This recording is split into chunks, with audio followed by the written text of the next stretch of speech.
Ladies and gentlemen, as we all know when it comes to second phase banners, we're always aware of what that kit is going to look like, because all you need to do is go into your menu, click on Gallery, go to Crossing Stars, and then the new character that's releasing in Phase 2 is always going to be there. And so what I wanted to do was take some time to break down Ciaccona's kit, talk about some of the synergies that are already present in the game, and from there, speculate a little bit on what her future role is going to be with some of the new characters that are coming out. As we all know, with the Cube event going on, Cartithia is likely going to be an arrow unit that also specializes in arrow erosion, because, well, her boss drops the Gusts of Welkin set that specializes in arrow erosion, and that Echo set, the 4 cost of it, it's literally her sword. So with that, let's go ahead, let's dive right on into it and explore this kit a bit deeper. So when it comes to Ciaccona, she's going to be an arrow pistol user, and with her baseline kit, as we're all aware, her normal attack is going to have some pretty high complexity to it, because even though it's showing a pistol, that's not something that she's actually going to use. So she performs up to 4 consecutive basic attacks. They're all going to deal arrow damage, and the 4th stage is actually going to put 1 stack of arrow erosion on the affected target. And this is the thing. When the first 3 stages of Ciaccona's basic attacks are interrupted by dodging, pressing the basic attack button in time to resume the attack cycle, and then still cast the corresponding stage. And so she can actually dodge in the middle of her combo and still continue it through, because you really do want to reach stage 4 to be able to inflict that erosion, as well as perform a solo concert. And if that gets interrupted, right? If her stage 4 gets interrupted, or if the solo concert ends early from her getting interrupted, then a synth, an ensemble synth, is going to be generated. And so when Ciaccona or her ensemble synth performs a solo concert, they're going to give a 24% arrow damage bonus to all nearby resonators. And so the other people on your team, or nearby resonators in co-op. The effect is not stackable. And so up to 2 of these nymphs are going to be available simultaneously. And if that stage 4 is interrupted, the ensemble synth is going to be summoned to go ahead and continue to attack for Ciaccona and then enter the solo concert. And if her solo concert is interrupted, the ensemble synth is going to be generated to continue the solo concert. So she should have near permanent uptime on this 24% arrow damage buff. And that's going to be pretty good. And so aside from the 2 situations mentioned above, where they're going to be summoned, ensemble synths will be generated by the resonant skill, will finish Ciaccona's current attack without entering solo concert. We'll see what her resonant skill does in a second. This is like the special case over here. Her heavy attack just looks like a very basic heavy attack that you're never going to actually want to use. Her aimed attack, on the other hand, is going to be the only time she uses her pistol. A little bit goofy. And then her mid-air attack is going to actually let her attack 2 times. And then after doing the 2nd stage, she'll cast her basic attack 4. This actually might be one of the faster ways to enter basic attack stage 4 in her kit. It might be better to just start off in the air and then land and then end up doing the stage 4 of her attack. Really want to do that. Arrow erosion is actually only going to have 3 stacks available. And so doing 3 full attack chains with this unit is going to ensure that, well, you're reaching the max stack cap of arrow erosion. And that's going to be pretty important for a unit like her, because she's going to amplify arrow erosion damage by 100%. That's her outro skill. And again, this isn't theoretical. This is all stuff that's in the game. Now that we've figured out a little bit about how she works with her ensemble sylphs, let's look at her resonance skill, which is another point, or another area where those sylphs are going to be available. She moves a certain distance, dealing arrow damage and inflicting 1 stack of erosion on the target hit. You can see she stacks this up really fast. Press normal attack in time to cast basic attack stage 2. When Ciaccona interrupts basic attack, heavy attack, or mid-air attack, or solo concert with a resonant skill, an ensemble sylph is generated. And that is the cancel that they're talking about over here. And this can also be cast in midair. And you can kind of see over here, the damage at level 1 doesn't look too great. I don't think this is going to be a very big damaging ability. This is probably going to be more focused on advancing her basic attack chain, allowing you to inflict that erosion faster and actually start this solo concert buff. I think this is going to be more so the bread and butter of her kit. This is just a way to get to that bread and butter faster.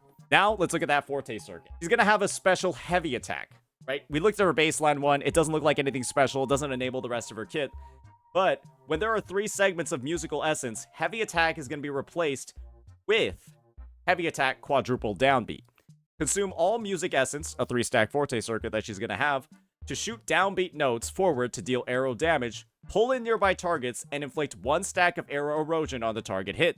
You can see she's got 1 stack over here, 1 stack on her basic, and then 1 stack on her forte. So simply rotating throughout her kit should allow you to reach the max arrow erosion stacks at a baseline.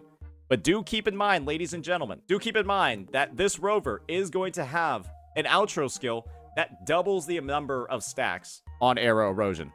It goes from 3 to 6. So there's already some built-in synergy for Ciaccona in this game just by using that free unit. But that also means that that free unit might not be available for some other teams. Hopefully that's something that Kuro addresses. Now that we looked at some of that arrow erosion stuff, we see all the different ways it can happen. Let's look at all the ways that Ciaccona can actually build up her 3-bar forte circuit. Casting a basic attack stage 4 or intro skill is going to recover 1 segment of musical essence. And so, use the intro skill, which is going to also inflict a stack of arrow erosion. You're going to go ahead, start it from stage 3, your basic attack chain, then go into 4, and then probably just cast a resonance skill to start at stage 2. Build up that 3rd musical forte stack, because you're gonna have used 2 basic attacks by now, stage 4, and then just use quadruple downbeat, the heavy attack, right? The enhanced heavy attack that she's gonna do, and then you're basically gonna cap it out. You're actually gonna probably deal more arrow erosion stacks than the cap, and so not using her with arrow rover means that you're easily gonna overcap on arrow erosion. So that's all pretty clear. Now let's get into her Resonance Liberation, and this is where stuff gets a little bit spicy with this unit. Ciaccona and her ensemble sylphs will perform an improvised symphonic poem together, dealing arrow damage once to nearby targets and then entering recital. And so when in recital, sound waves will periodically radiate around Ciaccona. When the sound wave overlaps with, this is basically just a QTE, right? She's going to generate a symphonic poem tonic of the corresponding color and recover a certain amount of concerto energy. You can either do a green one that gives you arrow damage and then arrow erosion, or a yellow one that deals arrow damage and then inflicts spectral frazzle. So she can actually inflict both debuffs in the current state of the game. And this is going to be really important for one reason. During recital, switching to another resonator doesn't end it, but automatically generates a debuff stack matching the color of the last generated stack before switching. And so if you do a green one and then switch off, the corresponding stacks after that during the recital duration are all going to be green. If you do a yellow one before swapping off, they're all going to be yellow. And if you don't have any input at all, they'll default to green. And so she is a bit of a Phoebe enabler, especially in content like Whimpering Wastes, or a Zani enabler as well. But you have to keep in mind, if you're using her as a support or a sub DPS for a Phoebe or for a Zani, this outro skill is going to do almost fucking nothing. It might as well almost not exist if that's what you're going to be doing with those units. If your only focus is to build up and maintain spectral frazzle stacks. So do keep that in mind. There is synergy there, but not a huge amount. Not throughout the entire kit. So here's some other stuff when it comes to recital. Ciaccona is immune to interruption and takes 50% less damage, so she can actually tank. And then maybe with the Bellborn Geochalone, she'll be damage immune for 3 hits. You can exit the recital by pressing the Resonance Liberation button again, or switching Ciaccona back onto the field. And Ensemble Sylphs can now directly grant the arrow damage bonus provided by Solo Concert. And so you don't actually need to have this whole Solo Concert mechanic ready, or have any of the Sylphs playing it. It'll automatically be active across this rotation. So that's kind of like how she works at a baseline. You can clearly see she's not like that complex and not that crazy. You're going to intro skill in, use the basic attacks to advance to stage 4. You will then have 2 stacks of her forte circuit ready to go because her intro skill grants 1. Then you're going to resonance skill, attack again to go to stage 2, and then complete 3 and 4. And then you're going to use the forte circuit, and then your liberation, and then swap off. She might be one of the easiest characters in the game, just from reading her kit. I don't see anything in here that's going to make her crazy or like super complex. She already has like built-in cancels that will, advance you to various stages. I don't think there's going to be anything too crazy to work with around here. Now, let's move on and take a look at her inherent skills. So the first one is casting Resonance Liberation is going to grant her a shield. Switching out of her is going to remove the shield. So that's just going to stack with her interruption resistance and 50% less damage. I mean, it's okay. Like, you can, I guess, start singing on her. You can just start singing on her with her sylphs and then chill, because you'll basically be immune to damage, or you won't take any real meaningful damage for 4 seconds. but you're likely just gonna swap off of her anyways really, really, really fast. So, yeah, kind of not that useful in my opinion, but I mean, if you just want to watch her sing, sure. The second one is also a little bit boring.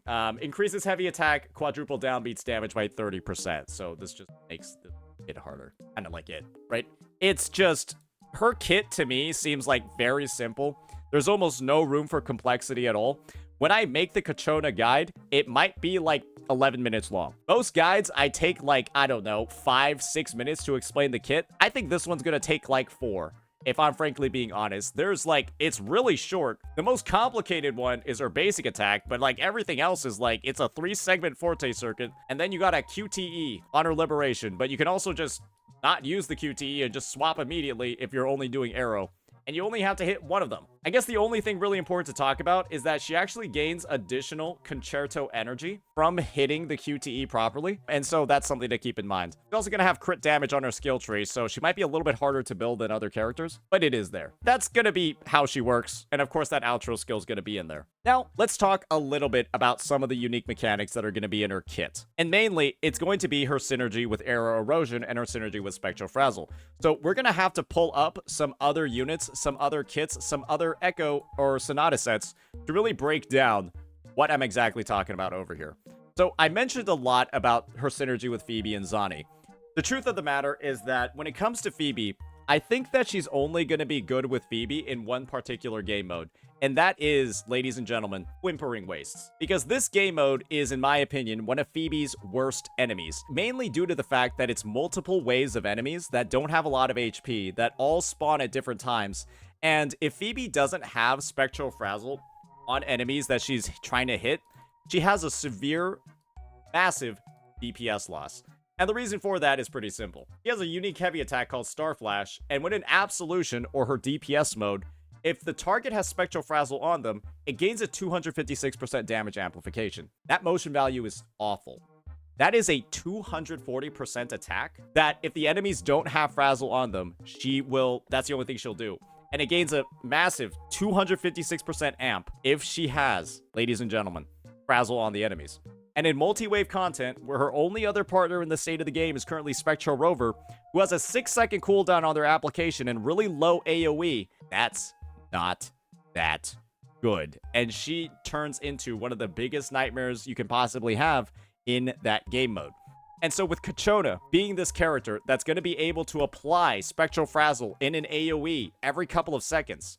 Sorry, not even every couple of seconds. I think it's like, how often is it? It says periodically radiate. It might be like 1 or 2 seconds. The QTE, from what we saw in the gameplay, it looked like it was pretty fast. Maybe it's like 1 a second. But yeah, so the end result, ladies and gentlemen, is just that, well, you're going to have way more consistent Spectral Frazzle application. You won't have an outro skill that benefits you, but it's not like Spectral Rover's outro skill was doing particularly much anyways, because all it does is freeze time. It doesn't really grant a buff. What you will be missing, though, when it comes to boosting Phoebe's damage when you're using Ciaccona with her, is the fact that Spectral Rover actually grants a 10% spectral resistance reduction. Spectral Rover's skill reducing the target spectral resistance by 10% for 20 seconds. So that's something that actually boosts Phoebe damage quite significantly across her rotation when she's in Absolution mode. But you won't have access to that if you're using Ciaccona. And the fact of the matter is, guys, Ciaccona really only has synergy with Phoebe just in Whimpering Wastes. In the TOA, Rover's going to be better. In holograms, Rover's going to be better. Again, the only reason to pull Ciaccona for Phoebe is for one game mode. Do keep that in mind. You could also just take those pulls if you're focusing on Ciaccona just for Phoebe and just pull a character that solos the game mode. Just pull a character that by themselves will clear the game mode. Obviously, they will need to be built and stuff, but I think a lot of people can respect or at least recognize that pulling a character just so that they can be used in like 1 out of the 3 endgame contents is a little bit sussy. That's just my opinion. I think it's a little bit sussy. The thing is, if you're also willing to take a DPS loss, Ciaccona is going to make Phoebe easier to use in the TOA when there's like waves in TOA, because they do have a couple of them, right? Where it spawns like 2 enemies, then 1 enemy, and then the boss. That could also be a situation. The next one is Zani. And I'm going to be real here. I'm not necessarily sure. Let's see how long or how many stacks Ciaccona is going to be able to provide a Spectral Frazzle. Let's go ahead and see what she's capable of. We can probably see the duration over here. Cooldown 20. Yeah, I don't think so. I don't think we see it. Do keep in mind that the motion value on her liberation looks fucking gigantic. Yeah, the motion value. Oh, she does 20 total stacks. Ooh. So, yeah, that's 20 of them, right? Because it's, the tonic doesn't, the application itself is not that good. Hey, it could be a matter of stacking a fuck ton of ER on this unit, and then casting this immediately, and then immediately going to Spectral Frazzle, and then this unit is going to be continually applying, I guess, 200 total units of Blaze for Zani across her rotation, but you might just want to activate this as early as you can, because it might take a while for it to actually occur, assuming that this is 20 seconds long. And the damage at level 1 is quite impressive as well. This is a 553% motion value, and so you might just want to, for like overall team damage, invest in some decent, some decent damage over here. So yeah, when it comes to Zani, do keep in mind that if you do get through Ciaccona's entire song, that is 200 Blaze. That is Zani's entire Forte circuit. You don't need any other application to reach the max. And this is actually more application than Phoebe. Phoebe will only give you 19 stacks of Spectral Frazzle across her Confession rotation. This is actually more, so do keep that in mind. The synergies are there. Now let's go ahead and let's look at the sequence nodes. And then let's talk a little bit about her gear and, of course, her Sonata set. When it comes to her sequence nodes, the first one is just going to give her interruption resistance and then a 35% attack boost. Not bad. Nothing too crazy, though. The second one's going to give her 40% arrow damage to the entire team, so this is really going to make her pop and shine because she's going to have 64% arrow damage boost as a whole. Her third one is going to give her another stack of musical essence, and so she doesn't actually need to use her resonance skill. The end result of this is that you might actually want to, I don't know, use 2 of these in every rotation. Use 2 quadruple downbeats because this is going to make her Forte circuit charge way faster. Her fourth is going to give her 45% defense reduction when she's using that move that she can now use twice a rotation. And then she's also going to ignore 45% of the defense when using her liberation. This is low-key better than Chang'Li's S6. I'm going to be honest with you. Chang'Li's S6, I think, is 40% defense ignore. The fifth one is 40% liberation damage bonus, and then damage taken by resonators within her liberation was reduced by 30%. Nothing too crazy, but 40% is quite a big damage increase. And then when she's in solo concert, Ciaccona or her ensemble sylphs deal arrow damage equal to 220% of Ciaccona's attack to nearby targets, considered resonance liberation. So she kind of gets like these coordinated attacks that will gradually deal stuff. When at S6, this doesn't seem like it's going to do that much. We'll have to see how often they attack in S6 mode. That's her sequence nodes. Now let's get into some of her gear and what we think she's probably going to be used with across her teams. Arrow Rover is, of course, going to be one of her ideal teammates, because with 6 stacks of Arrow Erosion available only via Arrow Rover's outro skill, Ciaccona activates Arrow Erosion very frequently in her rotation, as we just saw. You're also, let's be honest here, gonna want to use this set, Gusts of Welkin, which is going to buff arrow damage, which Ciaccona does, and also gives you a buff to the entire team of 15% arrow damage when you inflict arrow erosion on enemies. And then the resonator triggering this effect gains an additional 15%. And so this basically gives you 40% arrow damage if you're able to inflict erosion. Wanna know what other set gives you 40% arrow damage? Sierra Gale, the go-to DPS arrow set, just gives you 40% at a baseline from using an intro skill. Gusts of Welkin effectively is the exact same amount.